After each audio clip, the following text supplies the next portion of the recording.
안녕하세요. 네, 저 피부 좀 어때졌어요?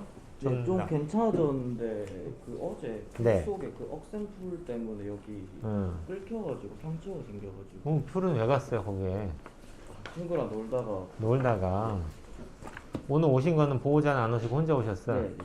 근데 얼굴에 이거 붉은기는 계속 올라왔다가 가라앉았다가 그렇게 하는 거예요. 그러니까 그건 피부염이 아직도 해결이 안 된 거고요. 네. 계속 있다 없다 하는 거는 어쩔 수 없는데, 지금 이제 우리가 검사한 거는 왜 이게 자꾸 반복되는지를 찾는 검사잖아요. 그래서 이제 그 설명을 듣고, 이거를 해결하는 치료를 꾸준하게 받아야지 결론적으로 나중에는 이제 그런 게 안 생기는 얼굴이 돼 있는 거예요.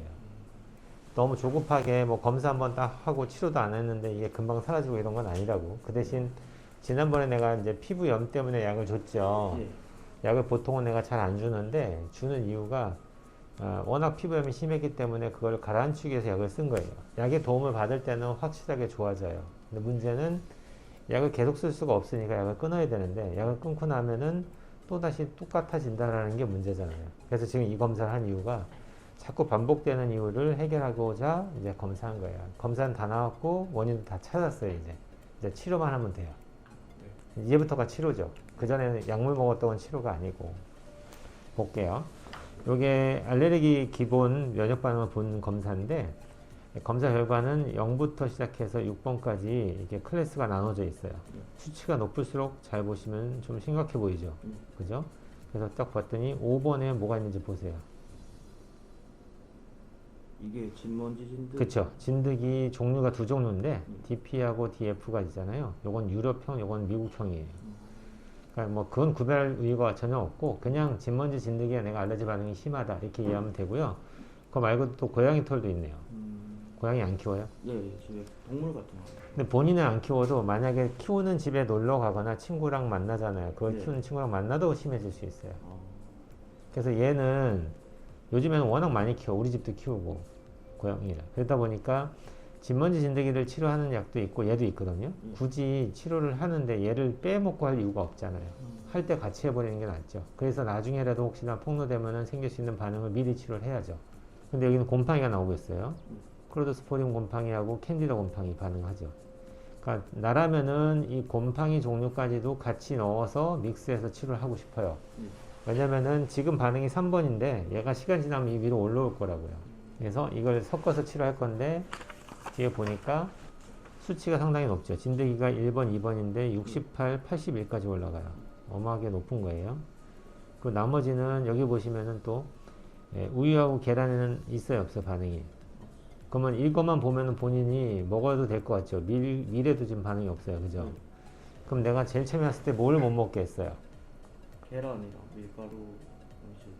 그리고 우유도 못 먹겠죠. 네. 근데 여기는 지금 아무런 반응이 없잖아요. 네. 그러면 본인 생각할 때는 이거 먹어도 되는데 왜 못 먹게 하지라고 생각할 수 있잖아요. 근데 그렇지가 않아요. 왜냐면 이 검사를 했더니 얘는 지연형 면역 반응 검사했는데 지금 유담백에 반응이 있어요, 없어요? 많죠. 그 다음에 계란에는 더 높아요. 그래서 본인은 계란, 우유 다 못 먹어요. 그리고 우유로 만들어낸 요구르트도 지금 반응하죠. 그러니까 그 이유가 있어요. 그 대신 치즈에는 반응이 그나마 좀 없네요. 그러니까 유제품으로 만든 것 중에서는 치즈까지는 먹을 수 있고요. 나머지 우유하고 계란은 먹으면 안 돼요. 요구르트까지도. 그 다음에 뒤에 보니까 과일 중에는 키위가 안 맞아요. 클래스 한 3 이상만 제가 일단 먼저 볼 거예요. 여기 미래도 반응하죠. 네. 그러니까 다 해당이 되죠. 여기는 급성기 면역 반응에는 반응이 없지만 지연형 면역 반응에는 이제 반응하기 때문에 그래서 어쩔 수 없이 음식 제한해야 되고요. 그거 말고도 추가해야 될 음식이 또 있어요. 여기 보시면은 해바라기 씨, 너트 종류 중에서는 땅콩에는 반응이 없으니까 아몬드, 땅콩, 뭐 호두, 캐슈넛은 먹을 수 있는데 해바라기 씨는 먹으면 안 돼요. 나머지도 반응이 좀 작은 거는 일단은 좀 무시를 할게요. 정리를 하자면은 여기 클래스 3번 이상 이게 3에서 6개월을 완전 절식할 거예요. 완전 절식의 의미는 얘가 원료가 들어가 있는 가공식품까지도 포함한 거예요. 그러니까 우유만 안 마시면 되느냐? 그게 아니라 우유가 들어가서 만들어낸 모든 제품들이 다 해당이 돼요. 빵도 해당이 되고 과자도 해당이 되겠죠. 거기에는 밀도 들어갈 거고 빵 만들 때 계란도 넣잖아요. 계란도 역시 마찬가지로 내가 계란 후라이만 먹으면 안 먹으면 되냐? 그게 아니라 뭐 빵 만들 때도 계란 넣고 만드는 경우도 있고 하니까 그 다음에 전 부칠 때도 계란을 부치기도 하잖아요. 그런 것들이 다 포함되는 거예요. 그걸 완벽하게 다 절식을 해야지 내 몸이 좋아져요. 이제 이해됐죠? 예. 그래서 여기서 안 나올지라도 안 먹게 하는 이유가 있는 거예요. 혹시나 그 특이항원 면역치료에 대해서는 제 영상 봤어요? 예, 예. 봤죠? 그러면 하는 방법은 대충 이해하죠? 네. 어떻게 하는지? 근데 이게 그 주기적으로 조금씩 넣는다고 해요. 맞아요. 주사를 맞아요. 맞아요. 팔에다가 맞아요. 팔에다가 주사를 놓는데 일주일 간격으로 네. 4에서 5개월 정도가 필요해요. 네. 그게 내 면역이 그거를 견딜 수 있는 상태를 만든다? 이게 좀 이해가 되셔야 돼요. 뭐냐면은 지금은 조금이라도 폭로가 되면 막 가려워지고 알러지 반응이 일어나는데 얘를 고용량까지 견딜 수 있는 몸을 만들잖아요. 그때 가서는 이걸 투여를 해도 아무런 반응이 없는 몸이 되는 거예요. 그걸 만드는 과정이라고 이해하시면 되는데 그건 일주일 단위로 치료를 해야 되고요. 일주일 단위가 끝나면은 그 다음부터는 좀 쉬워지는데 한 달에 한 번씩 해서 한 2년에서 2년 반이 필요해요.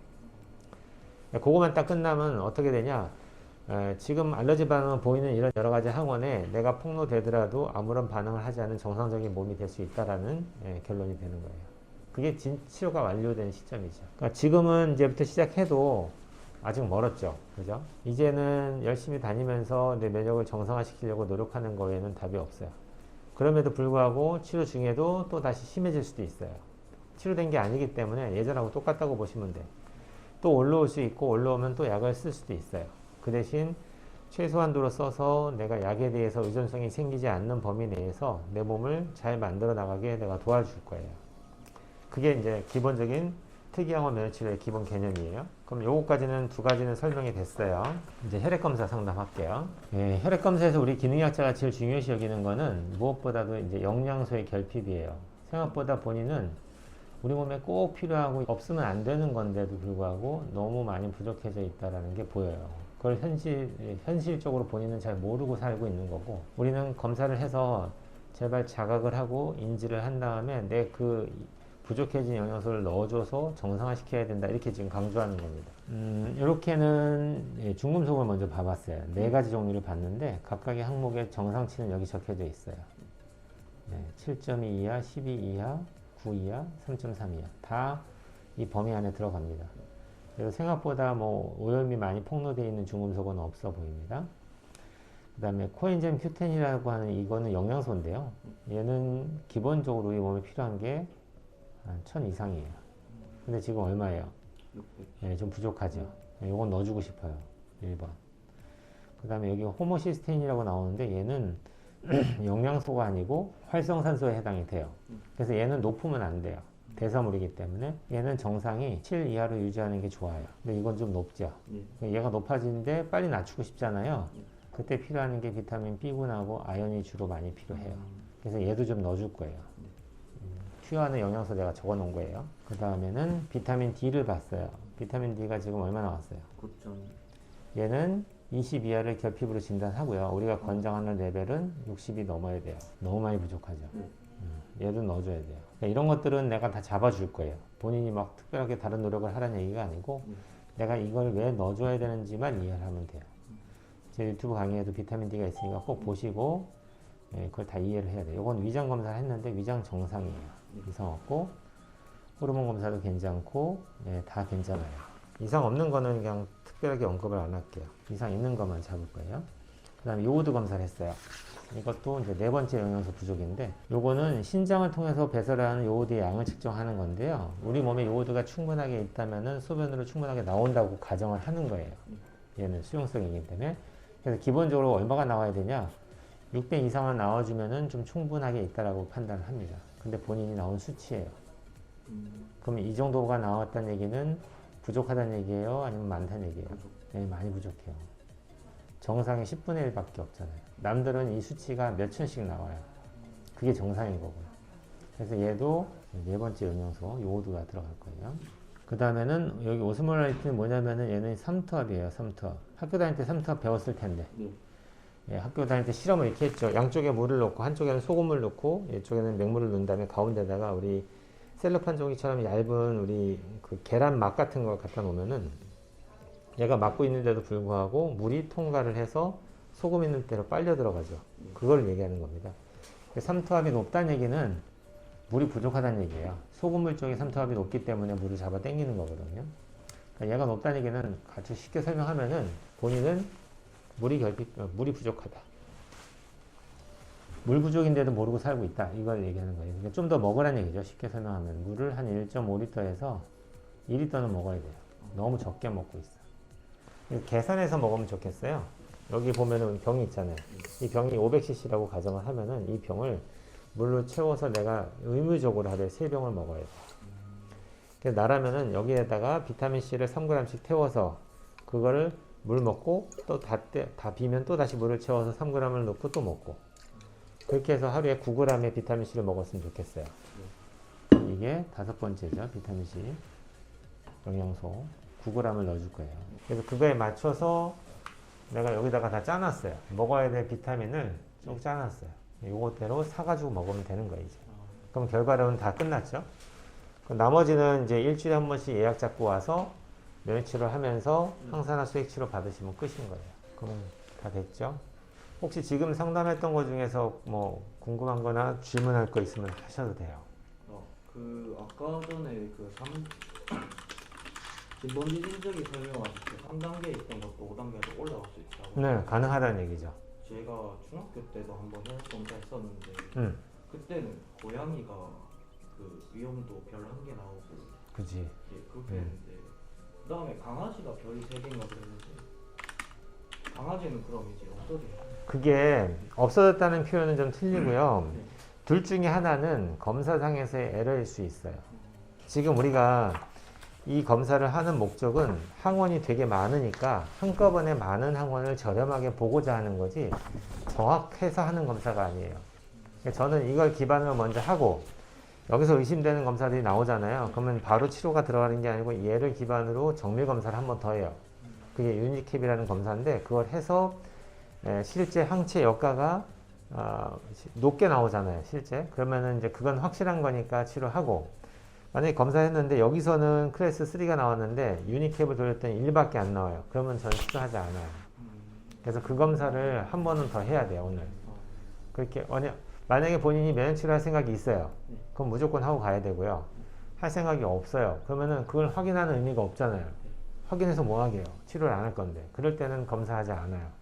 그러니까 잘 판단해야 돼요. 지금 검사하는 거는 뭐냐면은 내가 치료해야 될 그 특이 항원을 찾는 검사라고 이해하면 돼요. 일단은 스크리닝을 했고 대충은 찾아졌으니까 이걸 가지고서 내가 어떻게 치료를 할지 여기 보이는 걸 다 할 수는 없으니까 또 아까 얘기했듯이 고양이하고 개는 서로 간에 크로스 리액션도 하거든요.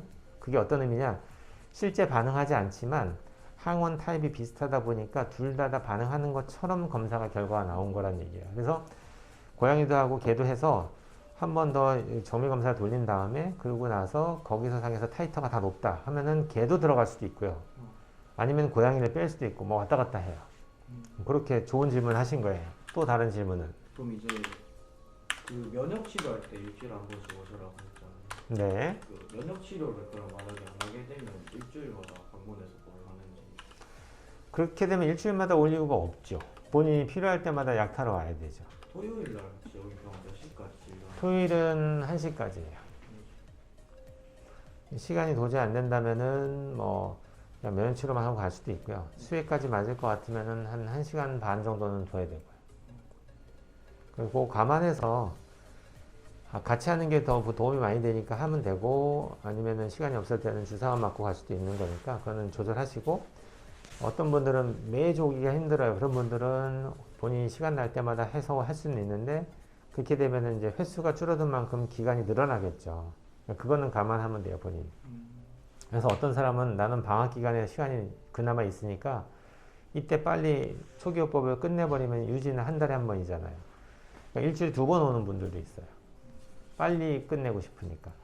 내가 적응하는 농도까지 빨리 올리고 싶으니까 그때는 일주일에 2번 올 수도 있어요. 그러니까 그거는 횟수를 딱 정해놓고 일주일에 한 번입니다 얘기하는 게 아니라 그냥 기준을 얘기해야 되니까 설명한 거지 환자의 상태에 따라서는 땡기기도 하고 늘리기도 할 수 있어요. 또 다른 질문은? 면역 치료할 때 네. 그게 그 주사 맞으면 알러지 반응 같은 건 안 일어나나요? 일어날 수 있어요. 일어나는데 그게 병원 내에서 일어나는 모든 문제들을 이제 우리가 치료하는 과정에서 다 조절을 하는 거죠. 그래서 수액을 만든 이유도 알러지 반응이 막 일어나게 되면 그걸 내가 컨트롤 해줘야 되잖아요. 환자가 힘든데. 그럴 때는 수액 라인이 잡혀져 있는 게 내가 치료가 쉬워요. 그래서 수액을 같이 맞는 거고요. 그게 반응이 없는 것보다는 있는 게 훨씬 좋아요. 그 얘기는 뒤집어서 얘기하면은 내가 치료하는 항원에 내가 정확하게 반응하고 있다는 얘기잖아요. 예를 들어서 멀쩡한 사람한테 내가 아무리 항원을 집어넣어줘도 아무런 반응도 안 일어나요. 근데 나는 지금 검사를 해서 이걸 갖다 집어넣어줬는데도 반응을 안 한다? 그럼 문제가 둘 중에 하나인 거죠. 진단이 틀렸든지. 두 번째는 과거부터 계속 아파오다 보니까 내 스스로가 이걸 이겨내는 항체를 만들었든지. 그것도 가능하거든요. 근데 지금 하는 반응을 보면은 그건 안 만들어진 것 같아요. 그러니까 우리가 그걸 만들어주겠다는 얘기죠. 이해됐죠? 그 질문은 좋은 거 많이 하시네요. 제대로 알아야 되는 질문을 하신 거예요. 그게 다 이해가 됐다면은 어차피 평생 동안 이런 항원에 대해서 내가 계속 반응할 거란 말이에요. 그러면 한 번 정도는 얘를 탈감작시키지 않고서는 자유로워질 수가 없어요. 그러니까 당연히 해야 되죠. 이거는 선택에 내가 볼 때는 여지가 없어요. 나머지는 정리를 하자면은 이제 부족한 비타민은 내가 다 처방할 거고 먹으면 되죠. 그럼 끝나요. 더 쉬워요. 이거는 굳이 나한테 올 필요가 없죠. 이제 정해졌으니까 나중에 다 떨어지면 인터넷에서 사서 먹어도 되고 집에서 관리가 가능한 거예요. 그 다음에 두 번째 본인한테 안 맞는 음식도 내가 다 찾아줬어요. 그건 내가 열심히 노력해서 안 먹으면 돼요. 그게 기본이죠. 근데 이걸 그 무시한 상태에서 비타민도 안 먹고 내가 먹고 싶은 대로 이렇게 아무거나 먹고 살면서 면역 치료를 하면 되냐? 이것도 틀린 생각이에요. 이 항원에 대한 항체는 생길 수 있을지 모르겠지만 내가 갖고 있는 기본적인 면역 시스템을 돌리는 내 몸이 건강해지진 않아요. 이해되죠? 이거 했다고 왜 건강해지겠어요? 그건 상관이 없는 문제인데. 그러니까 내 건강을 위해서 식단 관리하고 비타민을 넣는 거는 당연히 따로 가는 거예요. 얘가 다 혼합이 될 때 아주 건강한 완성체가 이루어지는 거죠. 다른 거 궁금한 거는 이제 없습니까? 네, 아직까지. 나중에 또 치료 받다가 네. 궁금한 게 생길 거예요. 그러면 그때 또 질문하면 돼요. 지금처럼. 그래서 미리 좀 적어와도 되고요. 안 그러면은 잊어버린다고요. 얼굴 보고 막 얘기하다 보면은 내가 예전에 뭐가 궁금했는지 기억을 못 해요. 그래서 다 이렇게 질문을 생각날 때마다 나중에 가면 이거 물어봐야지 하면 다 적어오든지 휴대폰에 메모를 해놓든지 그렇게 해가지고 나 만났을 때마다 그 궁금증을 빨리 해결해야 되고 그 모든 지식이 자기께 돼 있어야 돼요. 그래야지 치료가 될 수 있어요. 그럼 그렇게 진행하겠습니다. 네, 앞에 안내해 줄게요. 감사합니다.